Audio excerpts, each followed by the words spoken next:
is the exclusive rights holder for all SEC sports beginning in 2024-25, with the availability for select non-conference football and men's basketball games on ESPN Plus beginning in 2021-22. We'll now share with you part of a segment that's currently airing on SEC Network about this new agreement. The full version of this will be available on ESPN Press Room and secsports.com.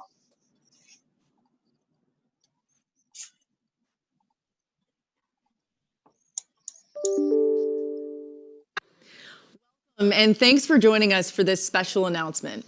For nearly 25 years, ESPN and the SEC have been national media partners. And it was just announced today that the SEC and ESPN have reached a new 10-year agreement.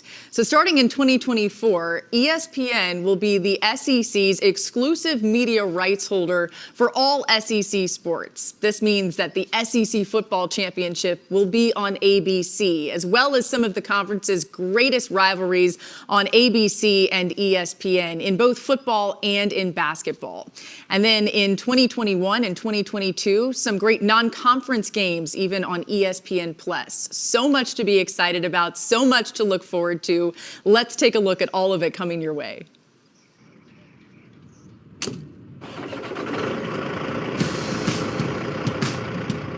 The mightiest conference in the land, the power brokers in the game, the Southeastern Conference. Undoubtedly, undisputed, the greatest face in all of college football. I got something for y'all. Oh my goodness! What a hit! Ball's free!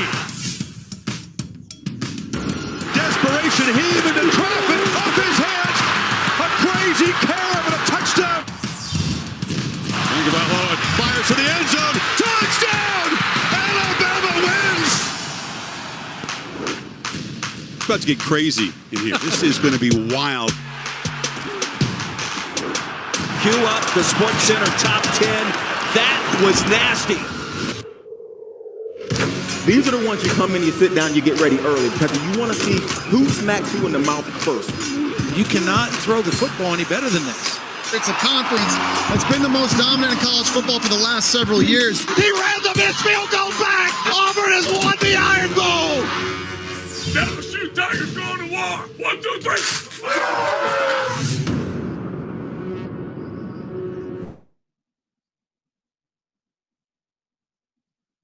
Championship from 1992 to 2000, and then ESPN became the national cable partner in 1996 of the SEC. Of course, the SEC network launched in 2014. Maria Taylor sharing the desk with Dari Noka there, and so many exciting things have happened in this great partnership that we continue now as we welcome in some of the biggest names in all of college football: Maria Taylor, Reese Davis, and Kirk Herbstreit. And I want to start with you, Herbie, because as the voice of Saturday Night Football, you'll now see some of the biggest marquee games on ESPN and on ABC, Florida, Georgia, the Iron Bowl, the list goes on and on.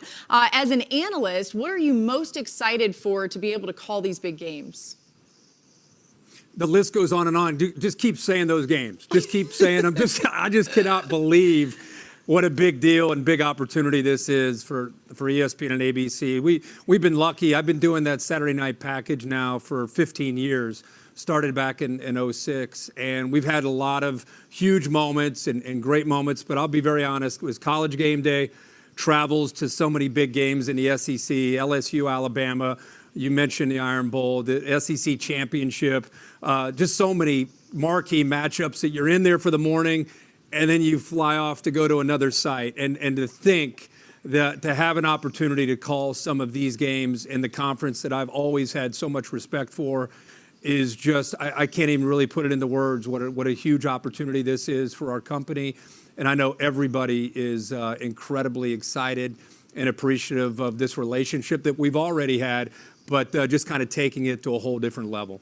Yeah, there's a reason why we're all smiling ear to ear here. And Maria, you were a two-sport student athlete at Georgia, so you know all about the spotlight that is on these student athletes. How excited are you for just what's going to come to their lives as student athletes now with this deal beginning in 2024?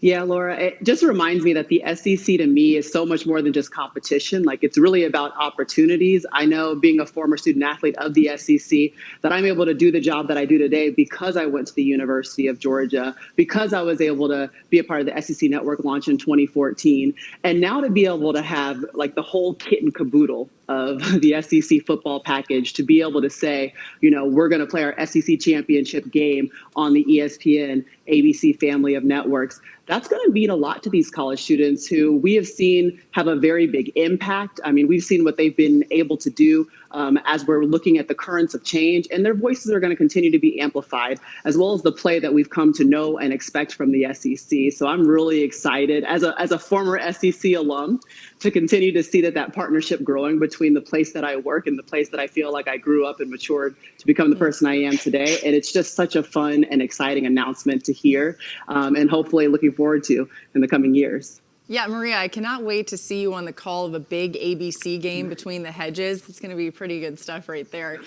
Reese, as the host of College Game Day, and Herbie mentioned this, a lot of times you guys be on campus and then maybe they would go somewhere else. But now the entire day on ESPN networks, and also as an Alabama alum, Reese, just what does it say about the strength of the SEC that this is the partnership we'll be seeing from a broadcast standpoint? I think you look at the SEC, Laura, and you look at the dominance that they've had in the last decade and a half in winning national championships, and that is largely a product of the passion and the environment and the importance that all of the institutions put on excellence in all aspects, but particularly in football. So we couldn't be more excited. I think it's a great partnership, a great opportunity for us to use a lot of synergy to be able to tell stories throughout the day, to cover it from the very start of the morning on College Game Day all the way through the final game being played that night on one of the ESPN platforms. And for us personally, I mean, this, when you go to an event where you are covering the entire thing, there's just a real different type of energy. There are more opportunities, and I don't know that there's anywhere in the country. In fact, I know there aren't more places in the country where they love football more than they do in the SEC. And for College Game Day to be able to start in the morning at all of these great venues, to have the huge games, to have all of the rivalry games in the SEC, and to be able to carry it through the day, whether it's on ESPN, ESPN2, SEC Network, or any of our platforms, ESPN Plus, it's a really exciting opportunity for us. And I'm really fired up about making sure that we're at those great rivalry games every year. Yeah, it gives me chills just to think about what this all is going to look like. An incredibly special day for ESPN. This storied partnership continues in an even bigger way. And as an SEC alum myself, I'm so incredibly thrilled to show the passion of this great conference right here on ESPN. Thank you all so much for joining us, and thank you for watching.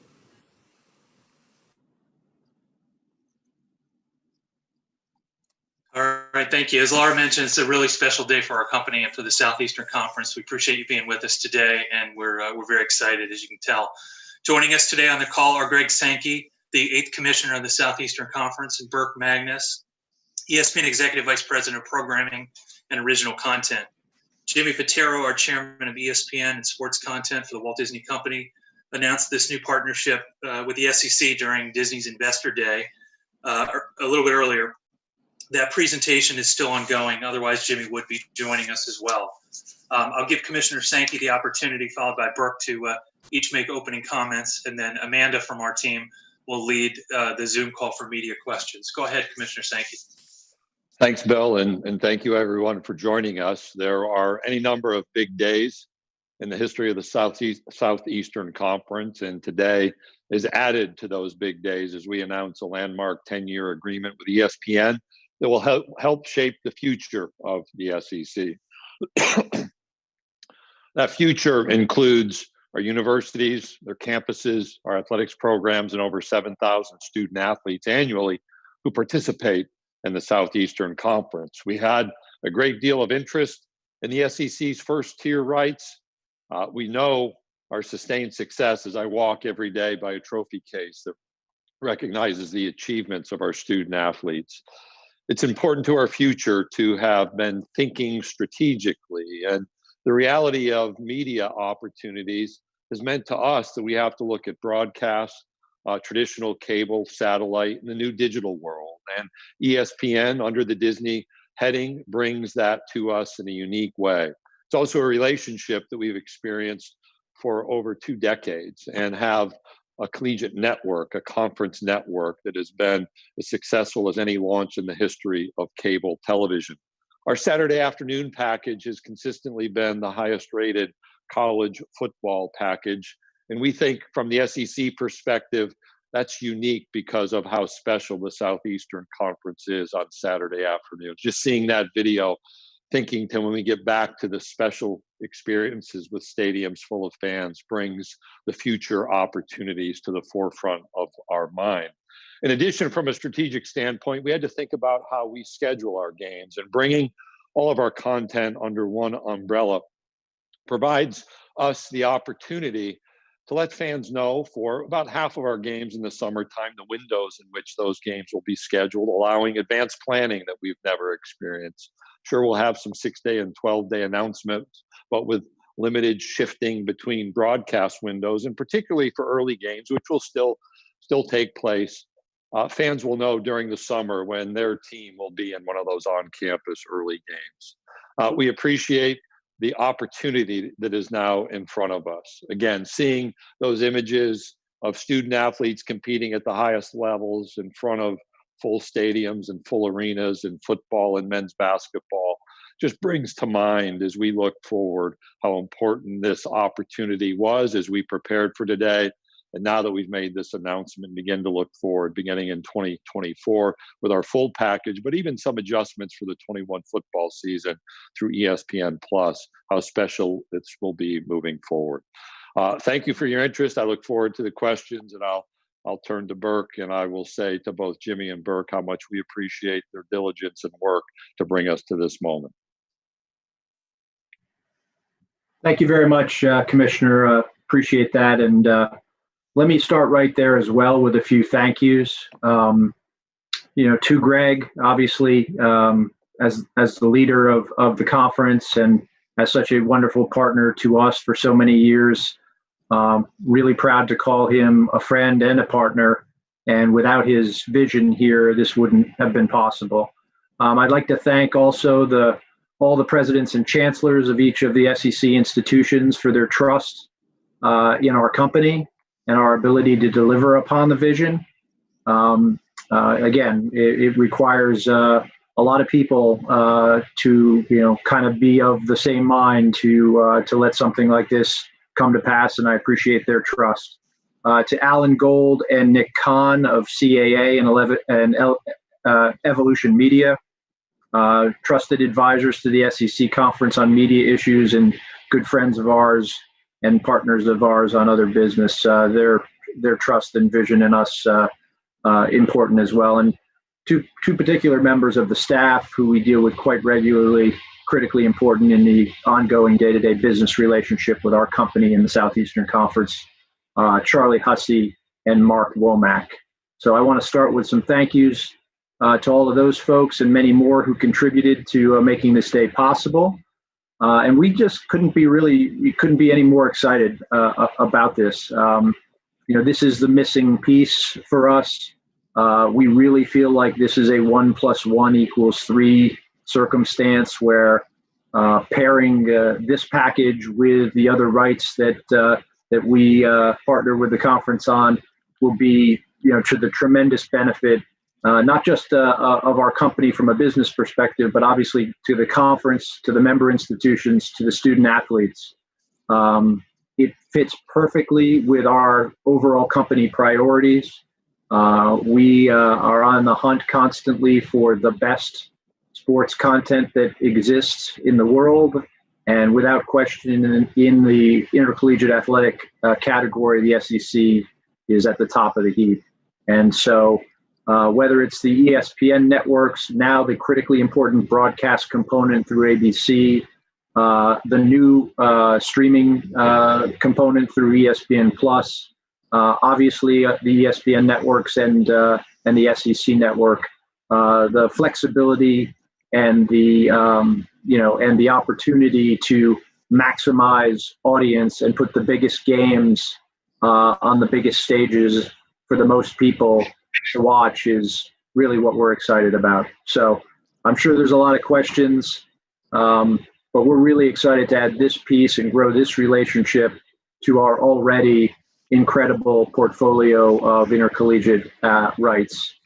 So with that, I'll turn it back for questions and be happy to answer anything you guys have on your mind. Thanks. Thanks so much to you both. We will now open this up for media questions. Please use the raise hand function, and I will unmute you after calling on you. When asking your question, please state your name and your outlet and to whom your question is directed. And we will start with Kevin Draper. Kevin, you should be unmuted.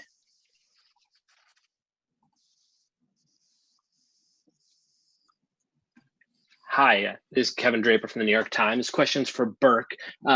Do you anticipate ESPN buying CBS out of the remaining 3 years of its agreement with the SEC?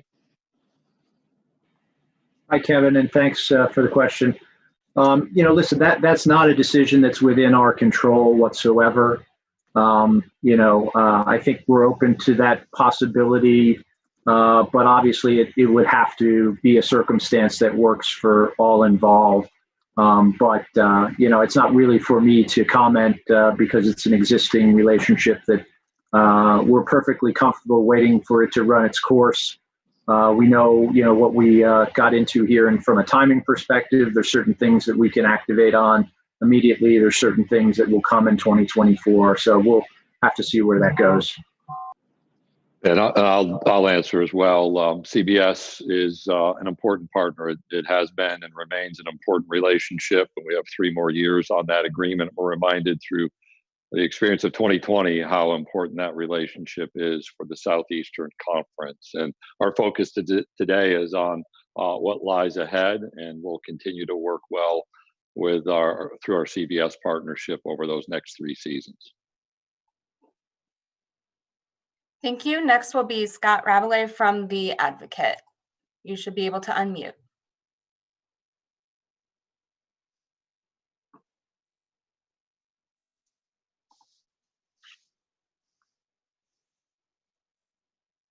Scott, are you there? Oh, I'm sorry. I'm here. Can you hear me now? Yep, go for it. Okay, sorry about that. Yes, Scott Rabelais, Baton Rouge Advocate in the New Orleans Times Picayune. Night games are very important here with the LSU fans in particular. And could you explain, Burke, a little bit more about the ability with this deal to set games, more, in the future? How might that work? What can fans look forward to, and in terms of trying to anticipate when games will be played, kickoff times? Yeah, sure. And then Greg can certainly fill in any blanks from a conference perspective. But I think Scott, I'm sure you're very familiar with the way the process works now. Given the first pick dynamic, a lot of the process has to wait for that to happen along certain timelines, which does really 2 things. One, it delays certain things that we feel like could be easily confirmed much further in advance. So there'll be an aspect of doing that, which will allow fans to plan accordingly. And I think will be a very fan-friendly circumstance in terms of, certainty with much more notice.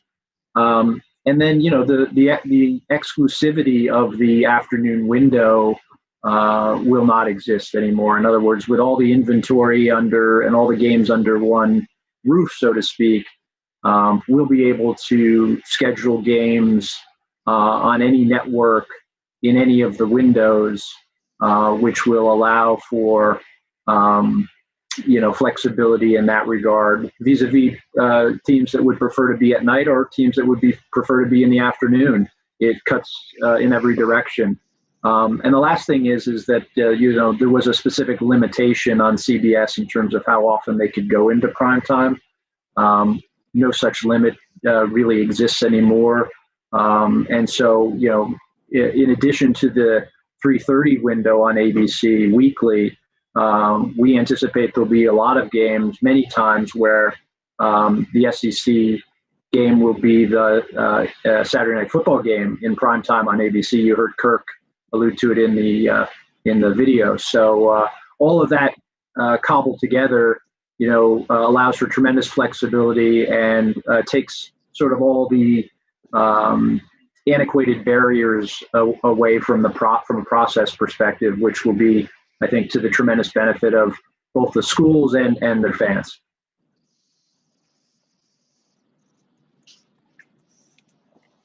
Thank you.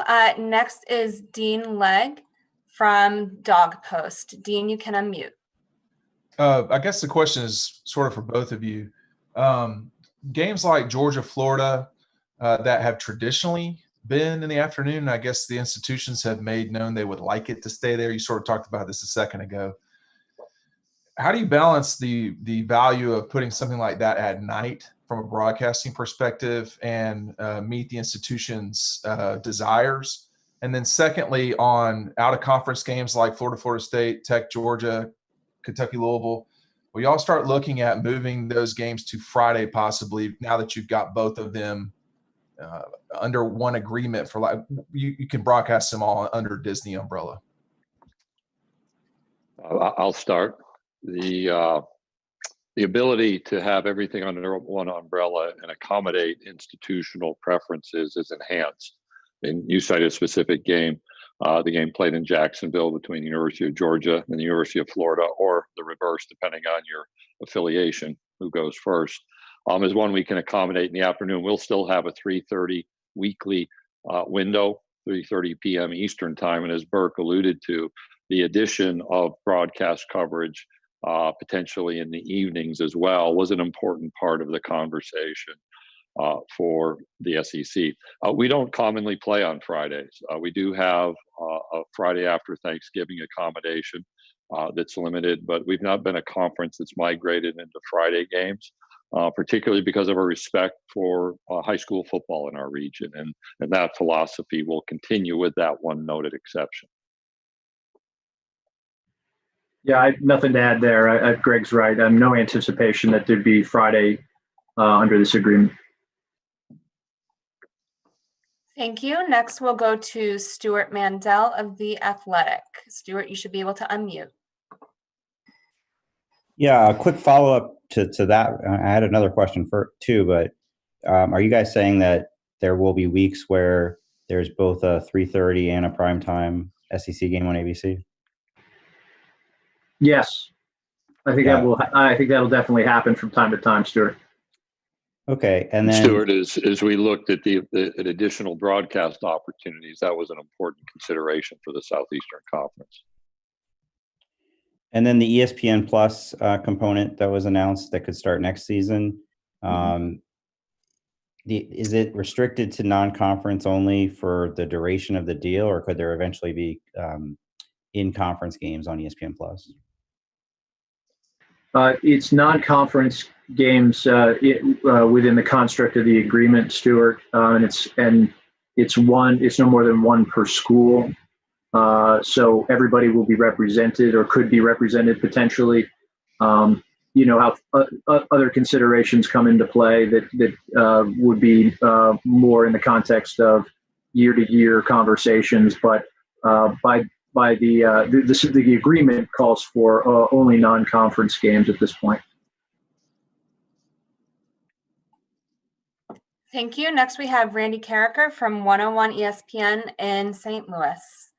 Randy, you should be able to unmute. All right, thank you. Commissioner, the pandemic has shown us how tenuous the financial situations of athletic departments can be. Can you give us an idea of what this deal means for your individual institutions? Well, the deal's forward-looking.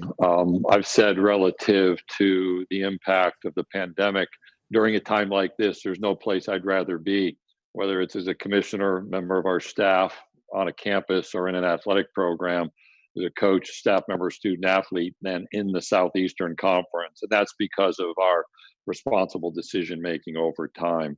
Looking forward, this opportunity really helps secure our future.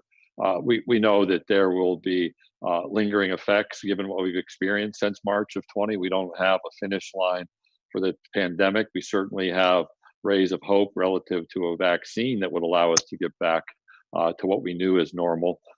Yet, we're still going to be responsible in our current decision making and focus on this opportunity that is one of those rays of hope out in our future. Thank you. Next, we'll have David Barron. David, you should be able to unmute. Burke, does the addition of the 2:30 Central PM window for the SEC tend to limit possibilities for other conferences in that window? And for Greg, is there any concern about the loss of the nationwide exclusivity that you had on CBS during that 2:30 p.m. Central window? Hey, David, nice to hear your voice. No, we have, we have the other windows both on ABC and ESPN to populate with other conferences that we have arrangements with, and it was actually quite an easy exercise for us to put that aside for the SEC in this instance. Like I said before, also allow them to participate in Saturday Night Football, which previously wasn't possible. Continue to have games in prime time and in the afternoon on the ESPN networks, a full triple header on the SEC network. This agreement, it actually is a scheduler's dream, frankly, in terms of, just lifting some of the barriers to flexible scheduling that existed in the old construct will present a ton of opportunity for the SEC, obviously, but will also allow us to maximize and raise the level of quality in our college football schedule overall by a huge degree. So every way we look, it's positive for us. And my response is probably one of the first points of dialogue we had is the importance of that regular viewing window at 3:30 p.m. nationally. And this would be through ABC. And we have that as part of our agreement. So the great news for the Southeastern Conference is we've not lost what we've experienced. We've added through this new relationship, including that national 3:30 p.m. distribution. Yeah, I do want to add to that, just in case. It just dawned on me that there may be, hopefully not, but there may be some confusion on that. All of these games on ABC and otherwise will be nationally distributed. We're not talking about regionalization here. We're talking about a national game at 3:30 and when on ABC, and when they play in primetime, obviously nationally as well. Thank you. Next, we'll have David Murray. David, you should be able to unmute. For Commissioner Sankey, I know in the current agreement, the SEC is to provide, I think, 2 conference games on Thursday nights per year. Will that continue, or is there an opportunity for more Thursday night games? We have one, I believe, now, and that's the extent moving forward. I think I have that right, Burke. My days of the week get confused. We've actually worked through that. There was a time when it was 2. We reduced that to 1 opportunity on Thursday evening, and that opportunity is available to us going forward, is what my memory provides. Yeah, I think that's right. We've done Thanksgiving from time to time. It's either way, it's a single game. I mean, we look at that the same way we look at the rest of the schedule, which is we want to collectively do together what's best for the conference and what brings the most viewers to the table. So in certain years that might be a Thursday game, and other years we might decide not to do that. We do everything in concert with each other and in collaboration with each other. So that's that. Thank you. Next, we'll have Glenn Gilbo. You should be able to unmute, Glenn. Greg, is the new deal significantly? Is your conference going to be getting significantly more money a year than CBS was paying you $55 million a year? Would you say you've more? Yep. I'm sorry, I cut you off there at the end. I thought you were done once you got through the suggestion of numbers, we'll call it. Would you say you've more than doubled the $55 million? Yeah, I haven't disclosed our financial terms, whether they be current, past, or future. But we worked hard to maximize the opportunity for the Southeastern Conference and our universities through this relationship.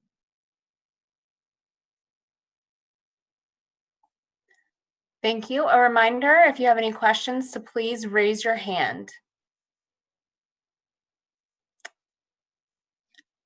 Glenn with a follow-up. Glenn, you should be able to unmute. Sorry about that. Burke, so it's set in 2024. There's going to be the 3:30 game every Saturday, SEC game, 3:30 Eastern, and there's going to be several prime times. You think a half a dozen, or how many prime time? Can you make an educated guess? Yeah, I think that's in the realm there. I think we all know that there's many weeks where, there's several high quality games from the conference slate available. By the way, I should also sort of underscore, the flexibility applies to the game quality as well. I mean, we're not making draft picks anymore, so to speak, under this model, right? So if the best game, could just as easily be at 3:30 as in prime time, oftentimes it's hard to determine what the best game is, because you're picking among several high quality games. So I think more often we'll be making decisions based on where we think the best audience opportunity is to maximize exposure for us and for the conference. But yeah, I would put it at, that's a fair estimate, but there's no way to know because it would vary year to year based on really just the quality of the particular matchups. Although I have no doubt that the SEC will deliver on that aspect of it. Thank you. A reminder to raise your hand if there are any questions. Scott, you should be able to unmute. Scott Ravelin. I figured it out this time. As opposed to the first time. Thank you. Burke, I have a slightly goofy question for you, but it's one that's already been asked of me. Is there any way that you guys would be able to or interested in trying to purchase the rights to the CBS theme music for college football, which has been around, of course, since the late 80s? Yeah, I think this has come up on every interview, so it's not that goofy. It's apparently not that goofy a question. Again, I file that under, listen, I have tremendous respect for CBS. The coverage they've provided the conference for so many years has been outstanding. Music, that theme music is part of it. I'm as big a college football fan as anybody, and I enjoy it the same way other fans do. It's iconic. And so, I'm not in the music business. I don't even know, what's possible necessarily or who owns it, but I do understand the special place that it holds among SEC fans. And listen, if it's that, who knows? If it's not, I'm quite confident we'll come up with a really awesome, innovative presentation of the highest caliber and the highest quality for the SEC on our networks, including ABC. I mean, you guys all know the roster of talent that we employ. You know that there's so many people under our roof that have an SEC pedigree. Just look at the video that rolled at the beginning of this press conference. So, the conference, it's in our blood, despite the fact that we're Yankees up here in Connecticut. But we're going to do a great job at the highest caliber and highest quality for our presentation. I have no doubt about that. Thank you. Any further questions?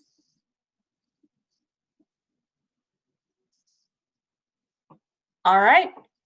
Well, thank you all so much for joining us today. A transcript will be available later this evening on ESPN Press Room and will be sent out to the same media list who received the invitation.